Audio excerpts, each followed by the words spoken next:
నంద్యాల జిల్లా శ్రీశైలం నియోజకవర్గంలో ఓ వివాహ కార్యక్రమానికి హాజరైనందుకు వచ్చిన మాల మహానాడు మహాసభ జాతీయ నాయకులకు దళితుల ఫిర్యాదులు వెల్లువ కొనసాగింది. పదుల సంఖ్యలో దళిత బాధితులు మాల మహానాడు మహాసభ జాతీయ అధ్యక్షుడు మల్లెల వెంకట్రావుకు ఫిర్యాదు చేశారు. ఇటీవల కాలంలో శ్రీశైలం మండలం టీడీపీ నాయకుల అరాచకాలు దళిత విలేకరులపై ఎక్కువ ప్రభావితం చూపిస్తున్నాయని, ప్రశ్నించే తత్వం ఉన్న విలేకరులపై దాడులు కొనసాగుతున్నాయని, ఈ దాడులను తీవ్రంగా ఖండిస్తూ ఈ నెల 20వ తేదీన రాష్ట్ర ముఖ్యమంత్రి చంద్రబాబు నాయుడుని కలిసి ఫిర్యాదు చేసి శ్రీశైలం నియోజకవర్గం ఎమ్మెల్యే బుడ్డా రాజశేఖర్ రెడ్డికి సమాధానం చెప్తామని తెలిపారు. అంతేకాకుండా అధికార పార్టీ నాయకులు తమ ఉనికిని నిలుపుకునేందుకు దళిత విలేకరులపై మరియు దళితులపై అక్రమ కేసులు బలాయించేందుకు మరియు ప్రత్యక్షంగా పరోక్షంగా దాడులు నిర్వహించేందుకు కుట్రలు చేశారని, వీటన్నిటికీ పోలీస్ అధికారుల సహాయ సహకారాలు అందిస్తున్నారని, ఎట్టి పరిస్థితుల్లో వీటిని ఉపేక్షించేది లేదని మహానాడు మరియు మాల మహాసభ నాయకులు వెల్లడించారు.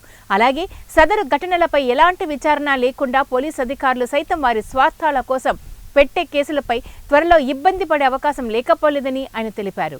కార్యక్రమంలో మాల మహానాడు మాలసభ జాతీయ అధ్యక్షుడు మల్లెల వెంకట్రావు, జాతీయ కార్యదర్శి గోడ జాన్ పాల్, మాల మహానాడు సీనియర్ నాయకులు బేతాల శరత్ బాబు, స్థానిక మాల మహానాడు నాయకులు ఉమ్మడి శేషు, డాలా యుహాన్ తదితరులు పాల్గొన్నారు.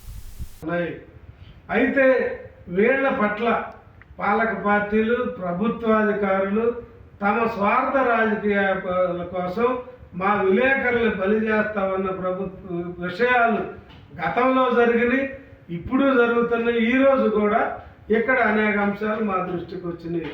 ఇకనైనా ప్రభుత్వ పెద్దలు కానీ, ఇక్కడ ఉన్న ఉద్యోగులు కానీ, ముఖ్యంగా పోలీసు యంత్రాంగం తప్పుడు కేసులు పెట్టడం, మా వాళ్ళ మీద వాళ్ళ నిజాయితీని శంకించటం, వార్తలు రాస్తే వాళ్ళు ఎవడికో ప్రయోజనం చేకూర్చడం కోసం మా విలేకరుల మీద తప్పుడు కేసులు పెట్టడాన్ని తీవ్రంగా మేము ఖండిస్తూ ఉన్నాం. ఎకవైనా ఈ ధోరణి కనుక పోలీసు యంత్రాంగం మానకపోతే ప్రైవేట్ పంచాయతీలు చేయటానికి పోలీసులకు ఏం పని ఉంది? ఒక పక్క ముఖ్యమంత్రి, డిప్యూటీ ముఖ్యమంత్రి, పత్రికా ప్రతినిధుల జోలికి వెళ్ళొద్దంటే వాళ్ళకి ప్రెస్ కౌన్సిల్ ఉంది, వాళ్ళకి రిపోర్ట్ చేయండి.